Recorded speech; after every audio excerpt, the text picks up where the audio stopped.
focus on the argument, okay? I'm not even Okay. talking Christianity. Christianity is not in my mind at all right here. Okay, good. So I'm just establishing the fact that because Allah does not have a companion equal to him, then it is impossible for him to have a. Welcome back to the channel, everyone. Today, we have an exciting and hilarious debate for you.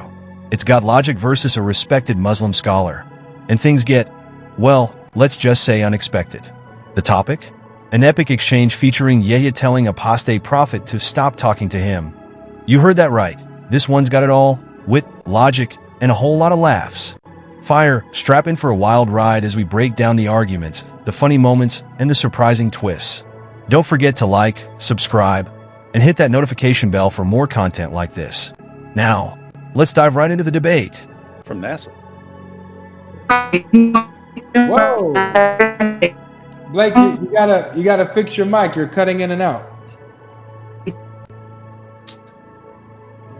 John's working at NASA. Can't hear anything, Blake. Still bad. You're at NASA and you have this connection. That's terrible. Still bad. Still bad. I think he's connecting from the moon. She's one of the more honest Muslims. Oh, she? Yes, Okay. it's a she. What's the name? Her name's Blake. Oh, Blake can refer to a man, to a woman. I'm just. Why is there this confusion? Why is there so There's- much I'm confusion? so confused. This is Anyone why can your do it. societies are crumbling. You're confused. Nobody knows who Blake is. Everyone is going crazy running around. Earlier today, I saw multiple Christians going around saying, "Help! Who is God? I don't know who God is."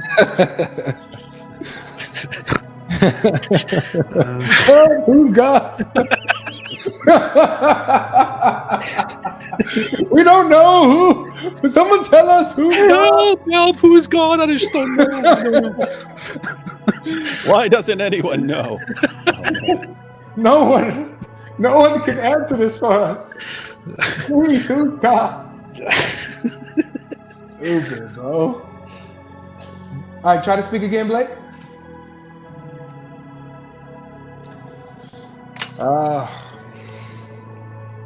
My sister, it's not working out. Maybe you got to reload. Try to reload. Yeah, shut everything down, and then restart whatever you're using.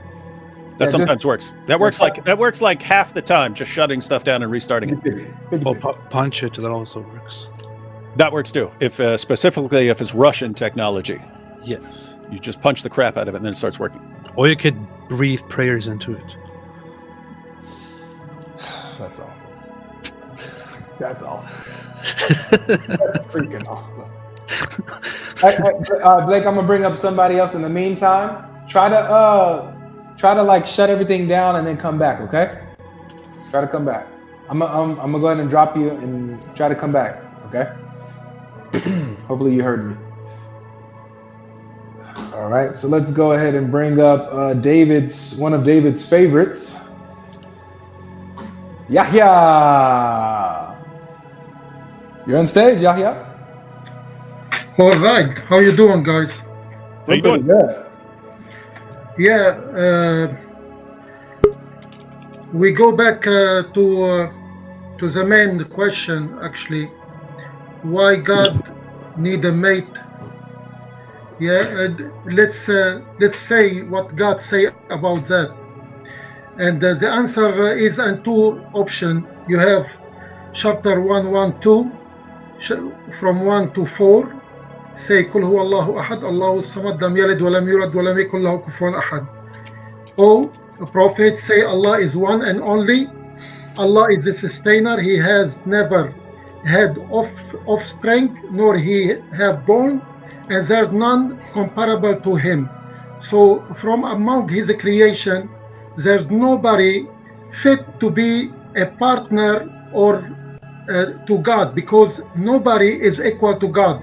This is confirmed in Isaiah 46, number 9. I am God and there's no other. I am God and there's none like me. So here God saying that he has the dominion of the universe. He creates the universe. So there's nobody equal to his majesty from among his creation to be able to be partner to God, because as God say in another chapter in Quran, Rum chapter 30 verse 21, he said, among his sign he create for you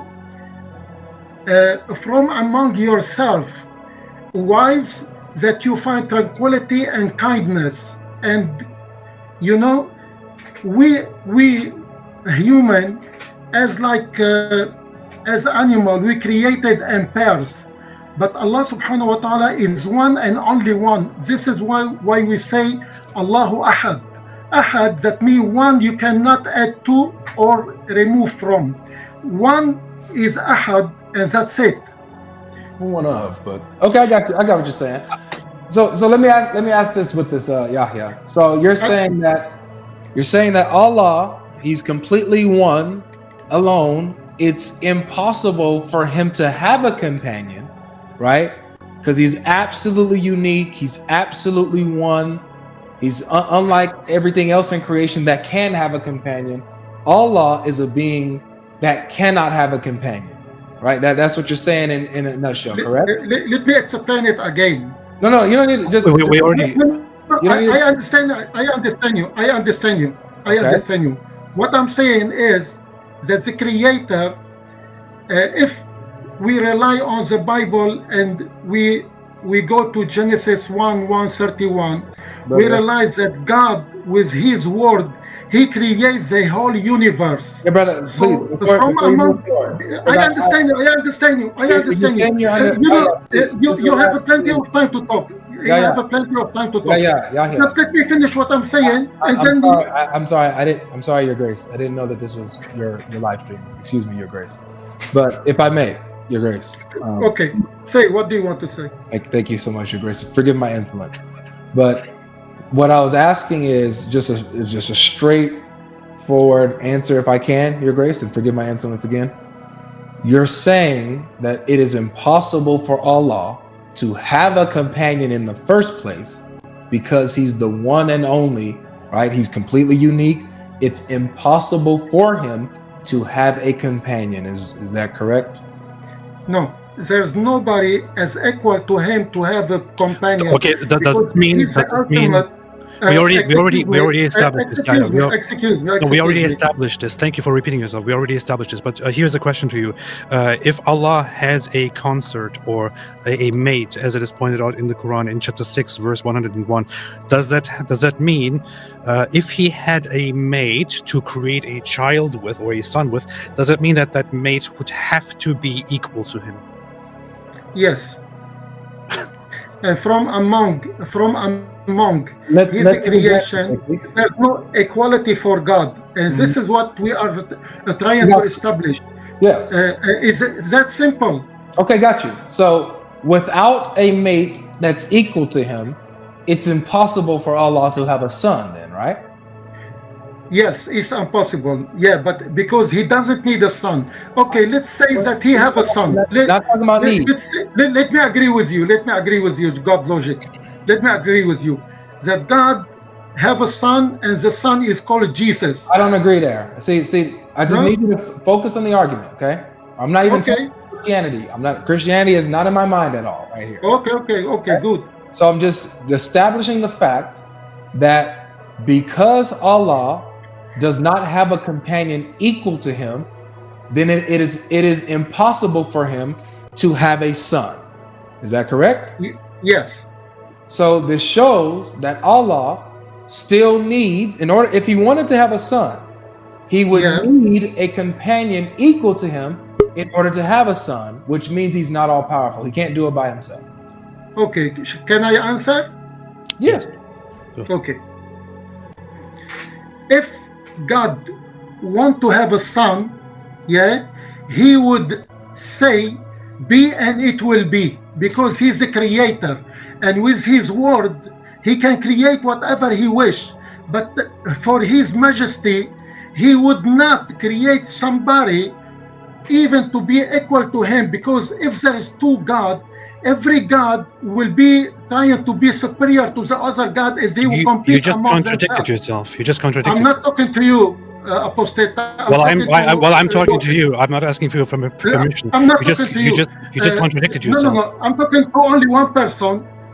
When I finish with we have what three I'm people saying, here. you can say. We have three people. I wasn't coming live actually. I was trying to talk to Godlogic, and to be honest, I'm not honored by talking to you, Apostle Prophet. Because I'm not very honored by you either. I find you disgusting, really. Well, I find you disgusting. So what does it matter? We have a panel here, and you came on here to present your points. I don't really care what you think about me. You're making an argument, and the argument is stupid, and I'm pointing it out. I'm presenting my point, and I'm answering him. When I finish talking, you can open your ugly mouth. Yeah, you're great. I'm gonna let you finish. I agree with Yahya. AP. Yeah. Shut your ugly mouth, AP. Listen, you're great. Thank you, Yahya Sinwar. Continue. With all due respect, Your Grace, I do have these guests here who are part of the conversation. Now, please forgive Apostate Prophet's insolence and my insolence. Please forgive us. But as part of the program, I do have these guests. These are my honored guests here. So they can chime in here and there, Your Honor. So please forgive the insolence of my guests and myself. Yahya Sinwar. So you joined a live stream where we have 3 people on a panel to discuss. If you are so disgusted by me, which is understandable considering that I'm also disgusted by your pedophile prophet, then you could have just chosen a stream where I'm not on, for example, and then made your point. But you are here to discuss with us, so you should probably not complain about the fact that you joined this panel to defend your pedophile cult. So if I then chime in with some objections to what you said, please, Mr. Yahya Sinwar, just engage with it instead of being insulting. You just contradicted yourself, and I was just pointing that out. But yeah, continue. Okay, can I answer you? Yes, sure. Okay. You can log in on my humble channel. It's a small channel, and I give references from the Quran, Quran and from the Sunnah regarding what you're saying about my prophet. You'll never go to the channel? Besides the Quran, when it talk about like chapter An-Nisa and the divorce chapter, it talk about adult, not minor. As a prophet, he have 11 wives. He doesn't need a child to sleep with. While I can remind you, you can Google how many your church have abused for the last 200 years. What does that have to do with anything, Yahya? No, it's all related, Habibi. Yeah, all related. Your church, AP. AP, the agnostic. How many people in your church have done I have to tell you one thing. There are lots of pedophiles going around who have sex with adults, but also with little children. It doesn't mean that they only like little children. It means that they have a problem where they also approach children while also approaching adults. So that is not a very good argument. Not a very good. Not sure why you bring this up anyway. But so that doesn't mean that Muhammad was not a pedophile. But continue. All right. So here, this is what I need to respond to. I need to respond to this particular argument, okay? Because you just said that that if Allah wanted to, he could create somebody as as equal companion they can have a son with. However, that doesn't befit him, so he would never do this. He would never create a companion equal to him and have a son. Okay, exactly. So what Apostate Prophet was pointing out is that at first you said it is impossible. It's impossible for Allah to have a companion equal to him to have a son with. But you just said that Allah, if he wanted to, could create a companion equal to him to have a son with, but that's just something he would never do.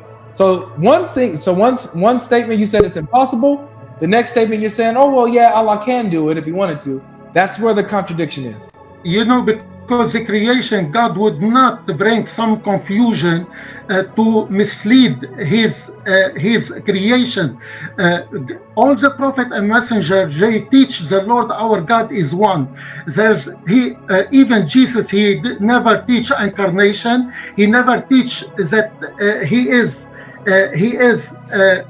but son and father according to the Bible. It's a metaphorical expression that the obedient servant of God whoever apply on himself and apply the law of God is called, like in Matthew 6, chapter 6, the peacemaker called sons of God. Does it mean that they are all sons of God? You're right. You're right. Son of God Jesus never said, "I and the Father are one, and nobody comes to the Father except through me." Right? No, he did it. Jesus said as well, the apostle and the believers, they are with me and God. Do they all become gods? Yeah. Respectfully, that's not addressing the point. So the point at hand is that you made a contradictory statement. One instant you said it's impossible for Allah to have a companion equal to him that he can have a son with.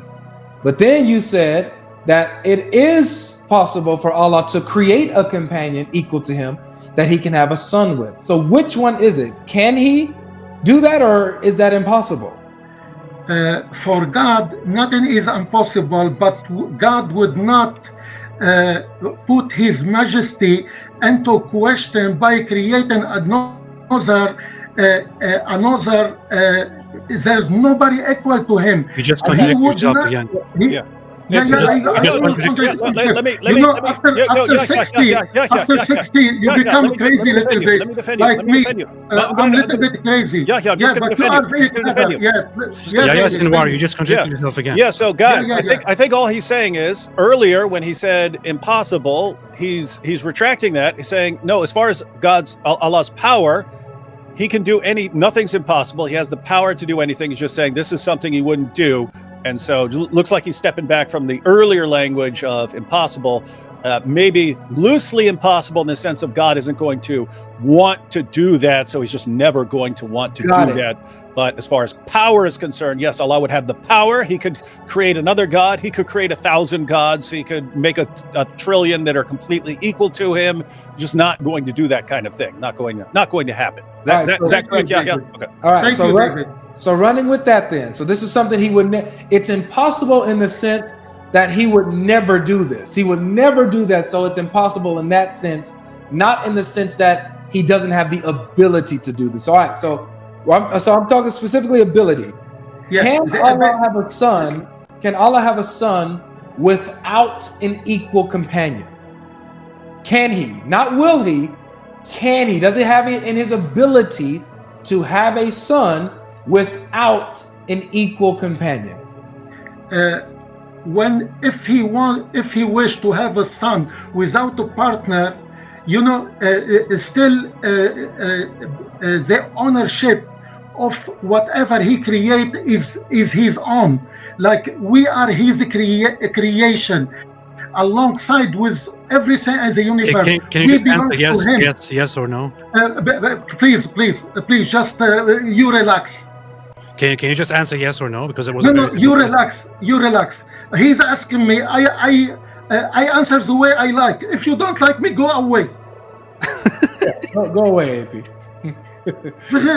Get out of here. You didn't see the thumbnail, AP?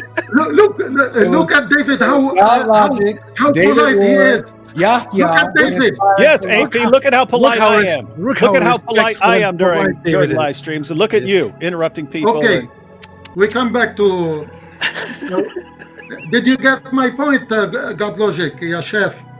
I think no, I didn't. I'm sorry. I got distracted. See, he doesn't understand. This is why, Mr. Yahya, this is why you should give a very simple yes or no. So my question, just again, can Allah, right? Is it in his ability? I'm not talking about what he would or would not do. Okay, you already made it clear he would never do this. I understand that. I'm just asking, could he? Does he have the ability? I know that you're saying that everything belongs to Allah. We are all Allah's by ownership. All of his creation belongs to him. That's fine. We're all creation. Can he have a son without a companion?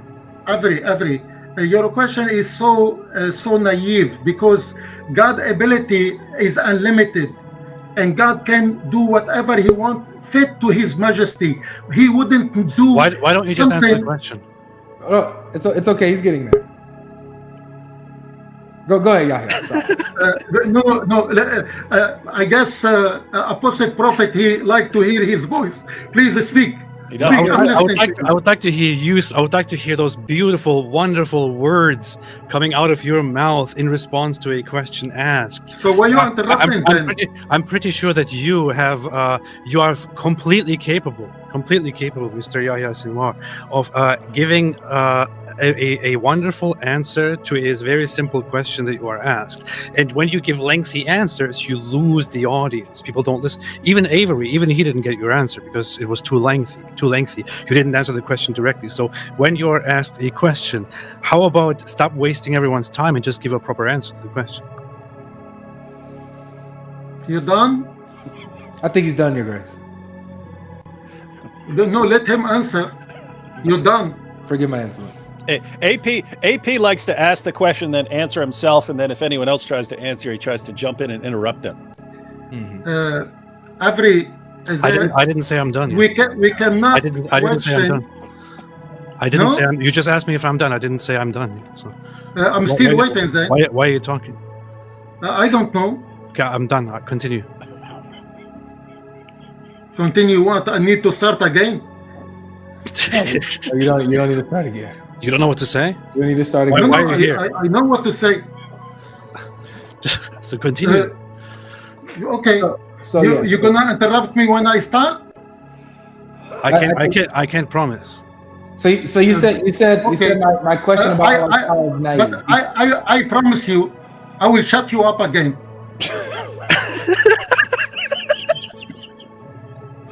Regarding God, His Majesty, you cannot question His ability to do anything, but anything He does according to His Majesty, what fit to God to do. For example, God would not lie.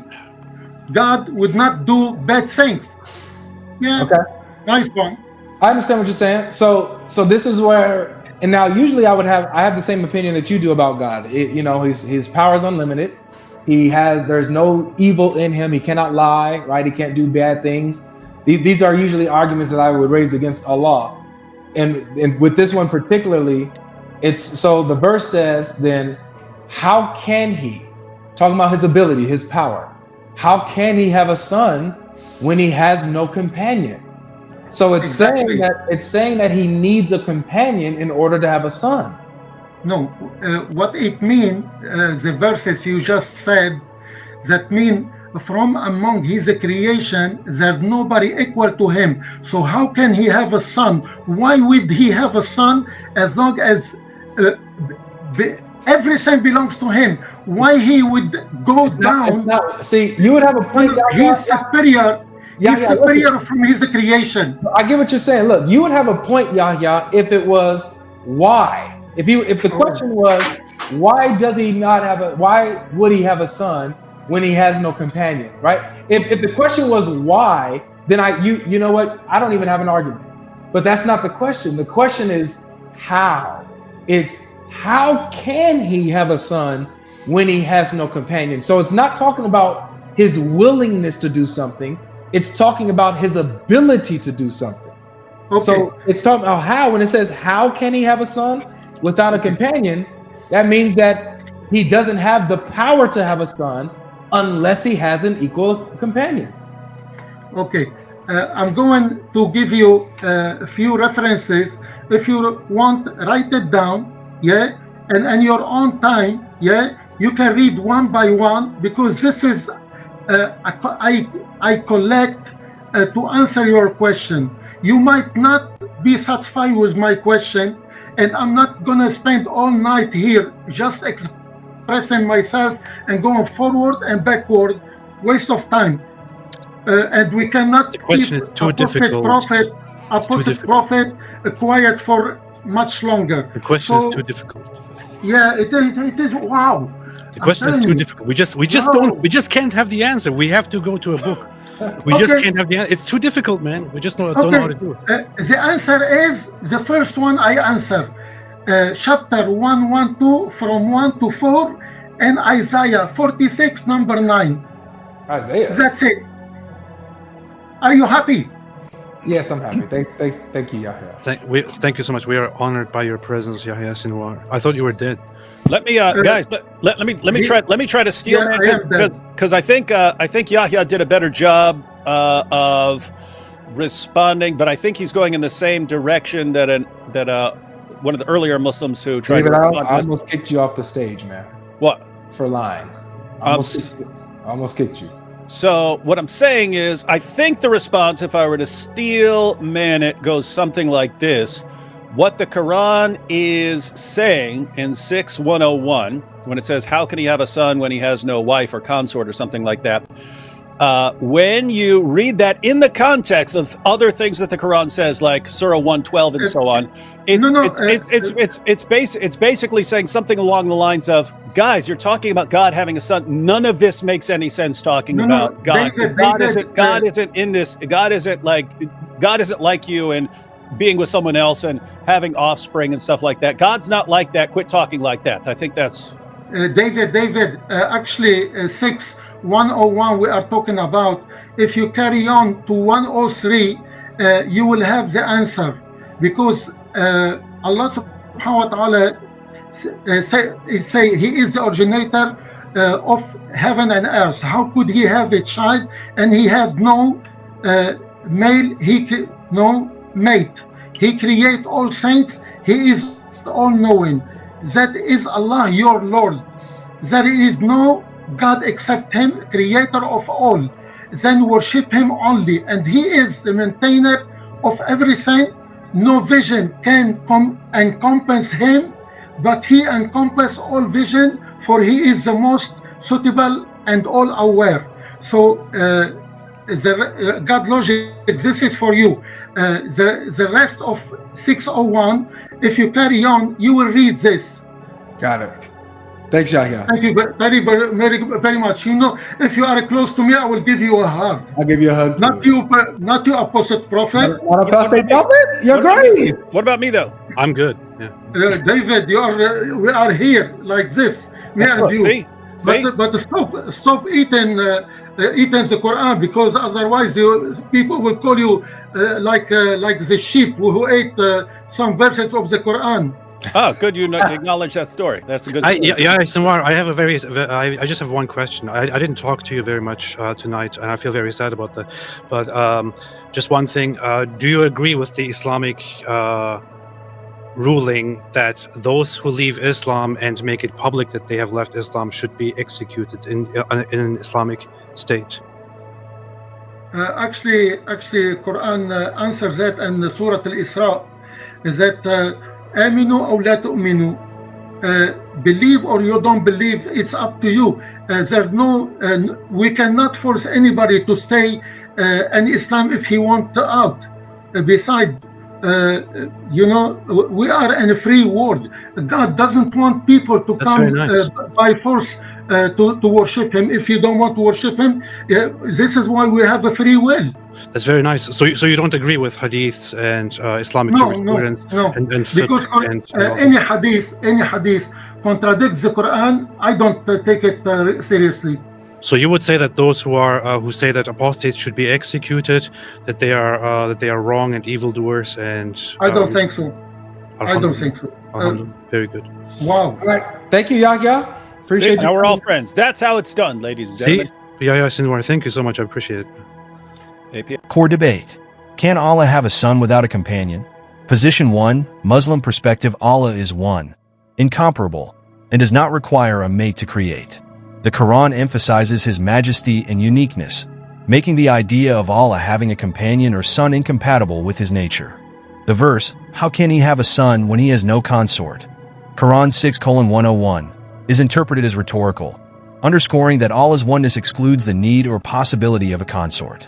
Position 2, critique by Christian panelists. If Allah's power is unlimited, why is the lack of a companion cited as a reason for not having a son?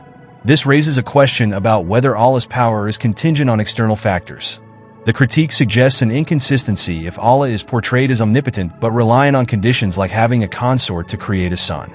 Is the verse about ability or willingness? Muslim viewpoint. The verse is about Allah's majesty and unwillingness to create a companion or son, not about his ability. Allah could theoretically create a son but would not do so because it does not align with his divine attributes. Christian counterpart. The phrasing of the verse, "How can he have a son?" suggests a limitation in ability, not just will. If the question were about willingness, it would read as, "Why would he have a son?" Contradiction allegations. Critics argue that the Muslim response oscillates between denying Allah's ability, impossible for Allah to have a son without a companion, and asserting his omnipotence, he could but wouldn't. Reflection. The debate showcases classic theological questions about divine nature and attributes. Omnipotence. Is divine power truly unlimited, or are there logical boundaries inherent to God's nature? Uniqueness and relationship. How do monotheistic traditions reconcile God's transcendence with relational concepts like fatherhood or companionship? Language and interpretation. The discussion highlights how phrasing in religious texts can lead to differing interpretations about ability versus intent.